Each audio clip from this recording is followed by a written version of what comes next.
Welcome back to the deep dive. Today we are opening a file that sits right at the intersection of, well, neurology, sociology, and just pure nightmare fuel. Yeah, it's a heavy one. We've covered serial offenders before, but there's usually a sense of chaos to them, right?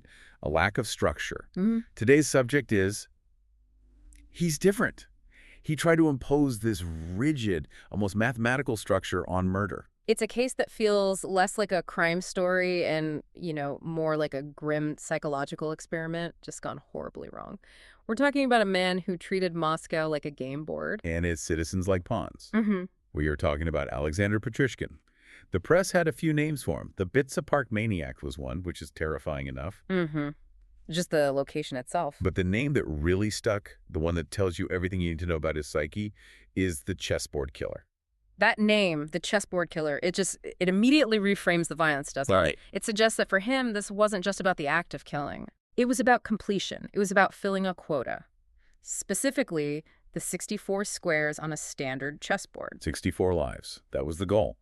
And to understand how someone, anyone, arrives at that specific, horrifying ambition, we have to look at the source material we've pulled for today. Yeah. What are we working with? We have a really detailed breakdown of his life, court transcripts, psychological evaluations, and a lot of context on what Moscow was like in the 90s and early 2000s. Yeah. Because the environment here is, I think, just as important as the man. Absolutely. The setting is crucial. We're looking at a timeline that stretches from 1992 all the way to 2006. 14 years. 14 years. 14 years of operating in one of the most populous cities in the world. And for the most part, he was completely undetected. He was convicted of 49 murders. Officially? Officially 49. But he claimed the number was 60, maybe even higher. He was actively trying to correct the court. Trying to get credit for more kills. Yeah, which is just a whole other level of psychopathy. It's a mindset we absolutely need to unpack. But before we get to the horror, we have to start with the why. This is the mission for this deep dive. To try and figure out if Alexander Pichushkin was a product of a broken brain, a broken home, or, a broken society. Or is it? Is it all three? I think that's the big question, right? Nature versus nurture is the cliche, but in this case, we have a very specific, very tangible nature element, a traumatic brain injury. Right. And that collides with a very specific nurture element, social isolation, and, well, the entire collapse of the Soviet Union happening around him. So let's start at the beginning, the origin story. Because when you look at the early reports on Pichushkin, born in '74 in the Moscow region, there aren't any immediate red flags. He wasn't, setting fires or torturing animals as a toddler. No, not at all. By all accounts, he was a sociable kid, a happy kid. He lived on Khersenskaya Street with his mother. The father left early, which is a common trope, sure, but it didn't seem to define his early years. He was, by all accounts, engaging. He played with other kids. Until the accident. And we need to spend some real time on this because he fell off a swing. Sounds like something that happens to every kid on a playground. Yeah, it sounds so minor. But this wasn't a scraped knee. This was something else entirely. It was a catastrophic, pivotal moment. He was young, playing on a swing set. He falls backward. Now physics takes over, right? The swing seat, which is heavy. Oh, yeah. Those old Soviet-era swings were solid metal. Exactly. So it swings forward, reaches its apex, and comes swinging back like a pendulum, and it struck him directly in the forehead. The source material mentions damage to the frontal cortex. I know we hear that term a lot in these kinds of profiles, but can we break down what that actually means for a developing child? Okay, so think of the frontal cortex as the CEO of the brain, or maybe a better analogy is the braking system for your car. It's responsible for impulse control, decision-making, social behavior, understanding consequences. When you have a thought like, I'm angry, I want to hit that person, the frontal cortex is the part that steps in and says, whoa, hold on, bad idea, don't do that. So if you damage the brakes, the car doesn't stop. And because Pichushkin was a child, his brain was still wiring itself. This wasn't damage to a finished structure. This was damage to the very foundation while the house was still being built. The experts and the sources all speculated that this injury permanently impaired his ability to regulate aggression. And the change was immediate, wasn't it? It wasn't a slow burn. It was like a switch flipped. Night and day, he became hostile, he became impulsive, both verbally and physically. And this leads to the second real tragedy of his childhood, the reaction of the adults around him. This is where the nurture part just starts to completely fail him. His mother, dealing with this suddenly aggressive, difficult child, decides to transfer him out of mainstream school. She moved him to a school specifically for children with learning disabilities. Now, in the context of the Soviet educational system of the 80s, we have to be clear. This wasn't a supportive environment in the way we might think of it today. No, it was a dumping ground. It was often a place of warehousing, and a place of massive stigma. Huge stigma. So by moving him there, she inadvertently just slapped this label on him. When he would see his old friends from the mainstream school or just kids in the neighborhood, they knew where he went to school now. They started calling him that retard. That is just brutal. You take a kid who already has a biological inability to regulate his own anger, and then you give him a target. You poke the bear every single day. Exactly. It just intensified his internal rage. He felt superior to the other kids at the special school because he didn't actually have a low IQ. He had an impulse control problem. But to the outside world, he was less than. That creates a very dangerous pressure cooker. A narcissist who is being treated like he's stupid. He needed a way to prove he wasn't stupid. He needed an outlet. And this is where his grandfather enters the picture. This feels like the one moment, the one fork in the road where things could have gone differently. It really is the sliding doors moment, isn't it? Pichushkin's maternal grandfather was the only one who seemed to see past the behavioral issues. He saw that Alexander was actually quite bright. He saw the kid underneath. Yeah, he realized the special school wasn't challenging him, it was just containing him. So he took Alexander in. He moves him out of the mother's house. Yes. He brings him into his own home. He wants to nurture that intellect that he sees in him. And the tool he chooses is chess. Which, it makes perfect sense. It's logical, it's quiet, it requires focus. Yeah. All things Pichushkin desperately needed help with. And it's culturally massive in Russia. Right. Yeah. Being good at chess isn't just a hobby there. It's a sign of sophistication and intelligence. For Pichushkin, mastering chess was a way to say to the world, I'm not the retard you think I am. I can outthink you. And he was good at it. He was excellent at it. The grandfather encouraged him to play exhibition games in Bitsa Park. Now, Bitsa Park is huge. We mentioned that. It's this massive forest inside the city limits. Right. And it had this whole culture of elderly men sitting on benches playing chess all day. So Pichushkin starts going there to play against them. But there's a dark side to this, too. Yeah. It wasn't just about the sport for him, was it? No. For Pichushkin, chess became a channel for his aggression. Psychologically, he wasn't playing for the beauty of the game. He was playing to dominate. He found this deep satisfaction in just destroying the opponent. It was a safe way to exert power. It was a safe, socially acceptable way to exert total power over another man. I control your pieces. I control your fate. And for a while, that was enough. The violence was contained to the 64 squares of the board. For a while. But then the grandfather died. And this seems to be the collapse of the dam. This is the moment everything breaks. It was a massive emotional blow. The grandfather was his anchor, his only advocate, the only person who truly respected him. When he died, Pichushkin lost his housing. He had to move back in with his mother, and he lost his guidance. His whole world fell apart. And the grief didn't manifest as, tears. It manifested as drinking. Heavy, heavy drinking. He began consuming huge quantities of vodka.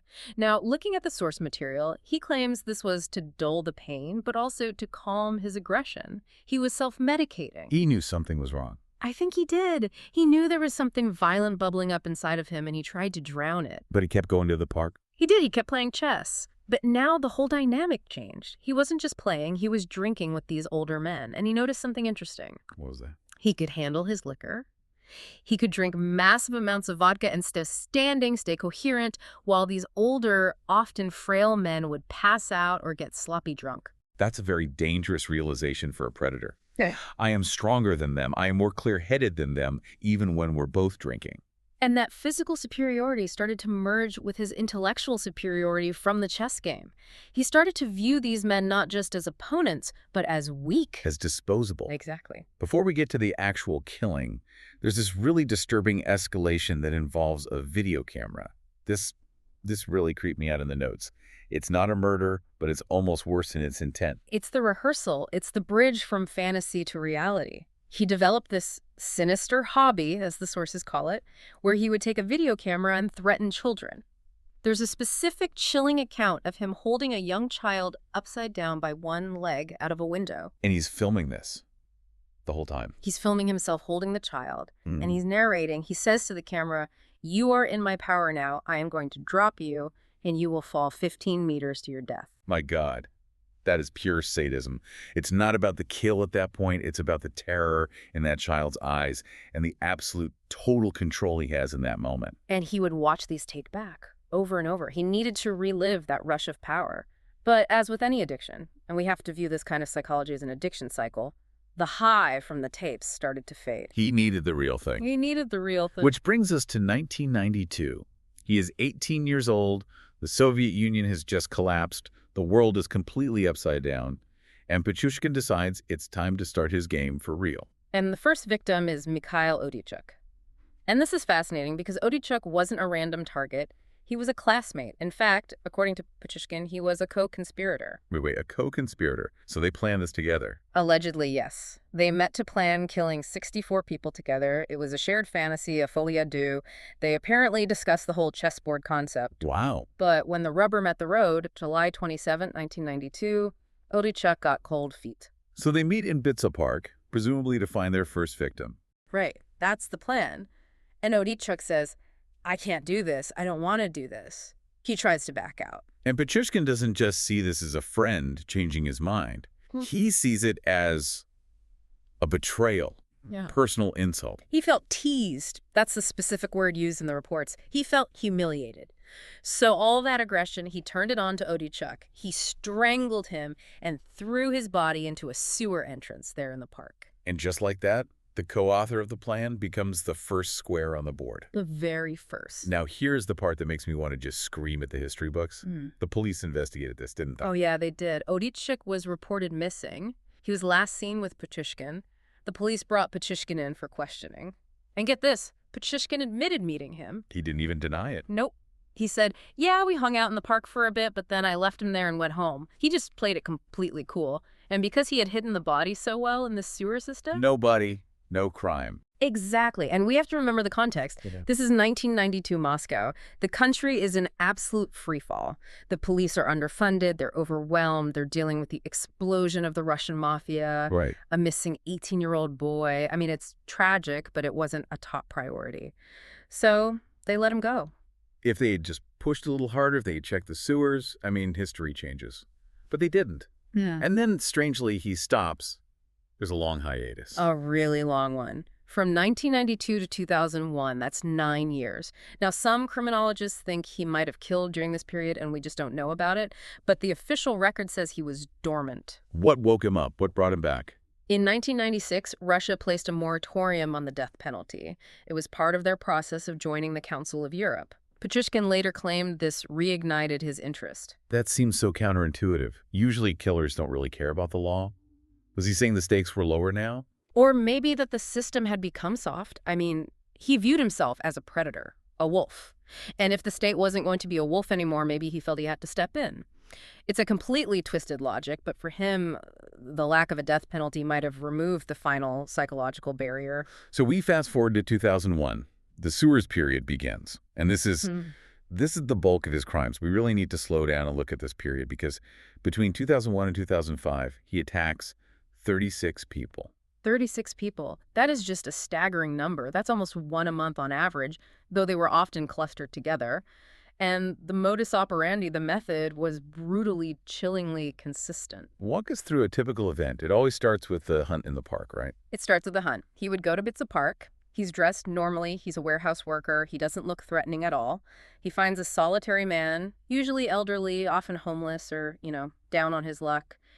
And he offers them a drink. The universal icebreaker. But he doesn't just say, "Let's get a drink." He invites them to mourn his dead dog. A dead dog. It was his go-to ruse every time.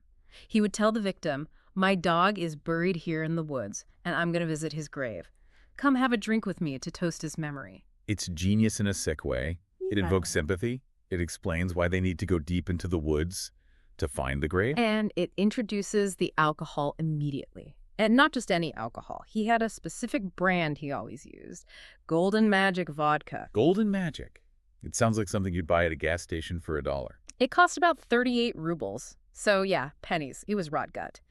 But Pichushkin had this weird obsession with it. He actually claimed he used that specific brand because he didn't want to spoil the victims with expensive vodka. That is such a chillingly dehumanizing detail. Yeah. You're about to die, but you aren't worth the good stuff. Right, so they walk into the woods, they get to a secluded spot, usually near a sewage well or a manhole. They drink, the victim gets intoxicated, and then Pichushkin strikes. Oh. Almost always from behind. A hammer blow to the head, or sometimes he used the empty vodka bottle itself.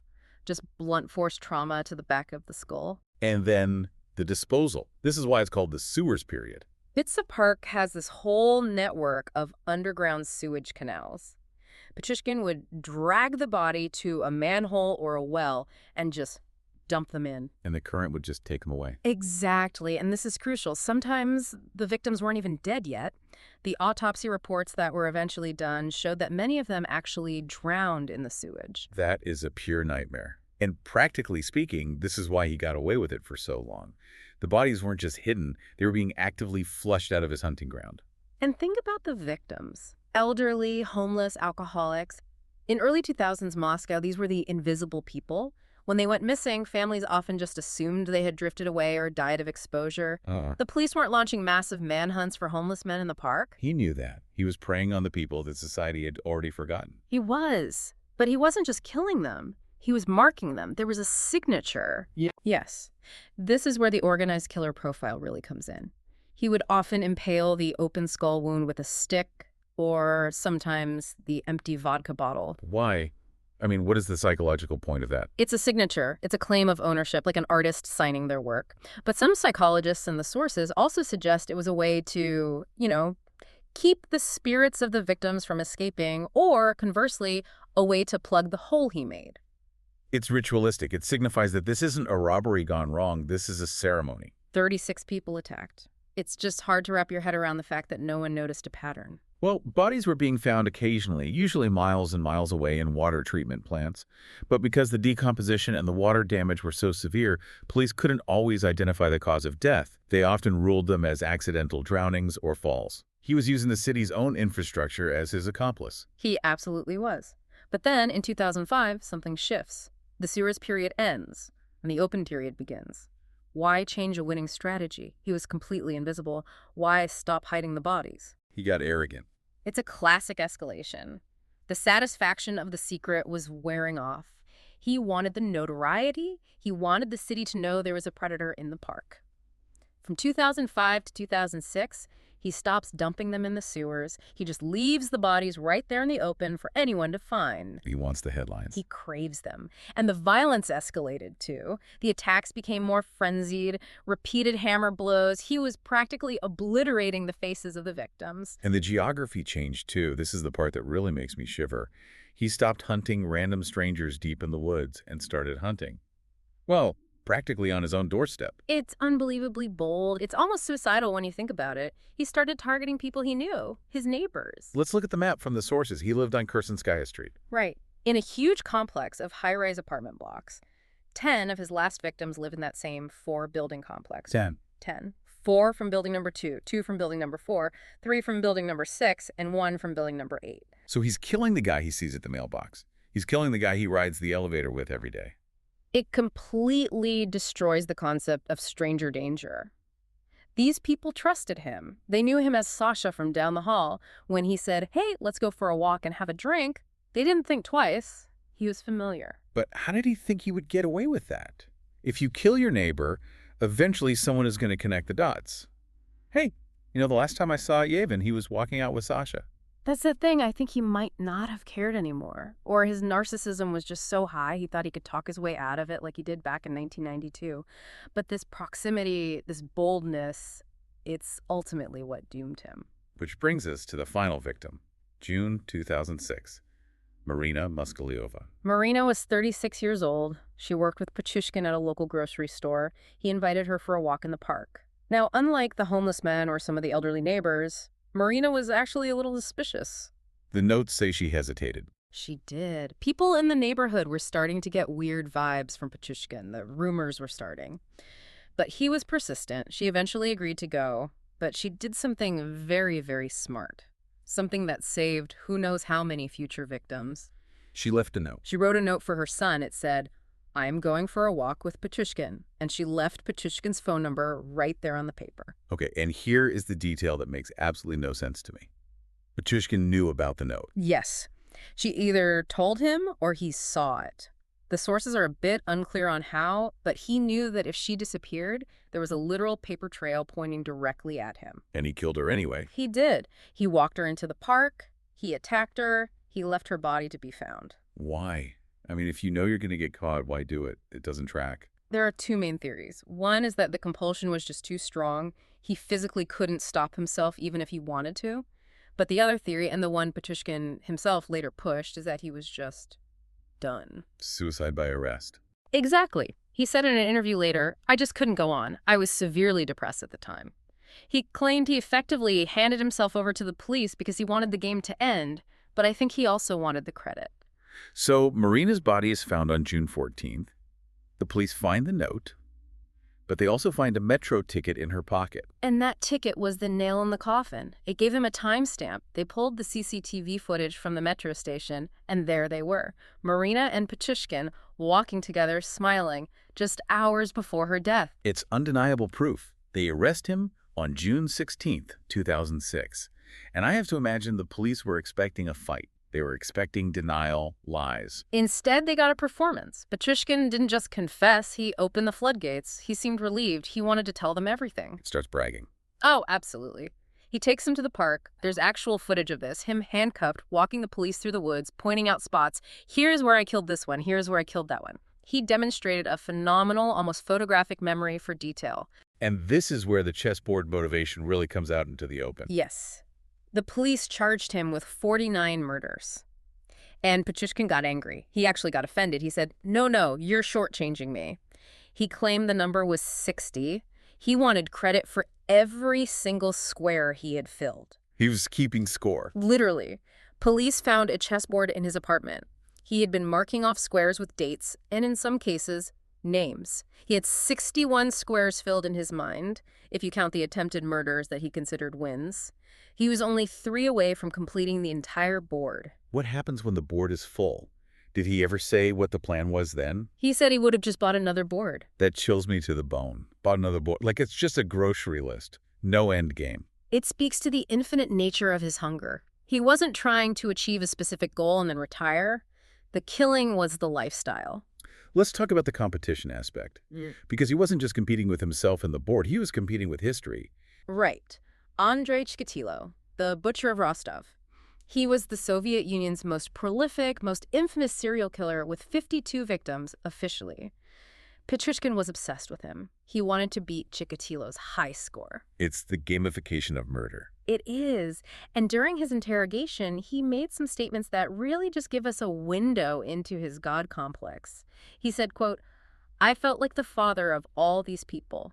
It was me who opened the door for them to another world." He didn't see himself as a murderer. He saw himself as a reaper, a psychopomp. A deity. He believed he was the one deciding who lived and who died. And that gave his own meaningless life ultimate significance. He said, "Life without murder is like life without food for you." That quote, "Life without murder is like life without food."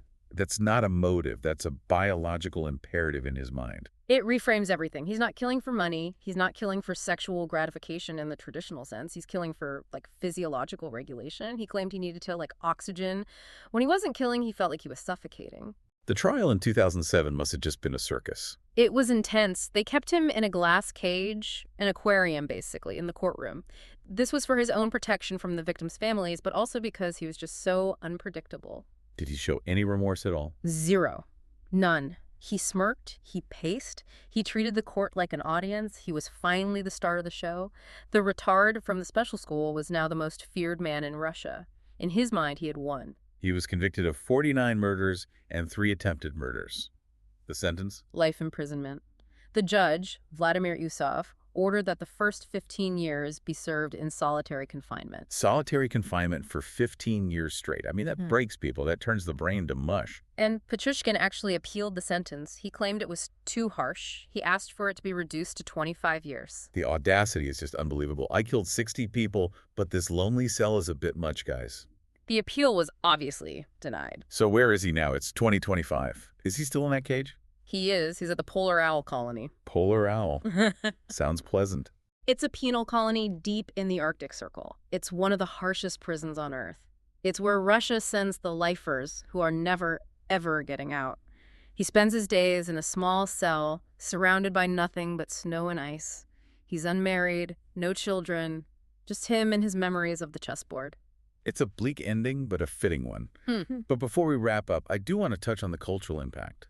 Because weirdly, he kind of got what he wanted in the end. He's famous. He is. True crime culture has immortalized him. There's a Finnish death metal band, Torture Killer, that wrote an entire album about him called Sewers. Wow. Podcasts like My Favorite Murder and Last Podcast on the Left have covered him. Books have been written. He wanted to be a legend, a boogeyman, and, well, we gave that to him. It really makes you wonder if, by telling these stories, we're feeding the beast for the next guy. It's the ultimate paradox of true crime, isn't it? We need to understand the evil to prevent it, but in doing so, we sometimes glamorize the monster. So let's try to bring this back to something grounded. We've looked at the brain injury, the bullying, the vodka, the chess.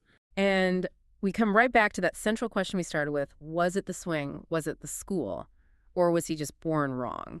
There's a quote from him that I think sums up the tragedy and the sheer absurdity of it all. He was asked why he did it, why he didn't choose a different path, and he replied with a question of his own. What should I have done instead? Grow cucumbers. Grow cucumbers. It's such a mundane, such a bizarre alternative. But it shows his complete lack of moral imagination. In his mind, the only two options for a human life were legendary serial killer or vegetable farmer. He couldn't conceive of a middle ground where he was just a guy living a life not hurting anyone. It really highlights the banality of evil. He wasn't a criminal mastermind. He wasn't a demon. He was a warehouse worker who fell off a swing, got bullied, drank cheap vodka, and decided that killing was his hobby. And that's the most terrifying part. He was the neighbor next door. He was the guy you played chess with in the park. He was invisible until he decided he wasn't. And that leaves us with a final thought for you listening. We like to think that monsters look like monsters, that they have horns or glowing red eyes, but sometimes they're just the guy offering you a drink to toast a dead dog. At what point did the accident end and the choice begin? That's the line we'll never truly be able to draw. Thank you for listening to this deep dive into the mind of the chessboard killer. It's been a heavy one. Take care of yourselves. And be careful who you play chess with. See you next time.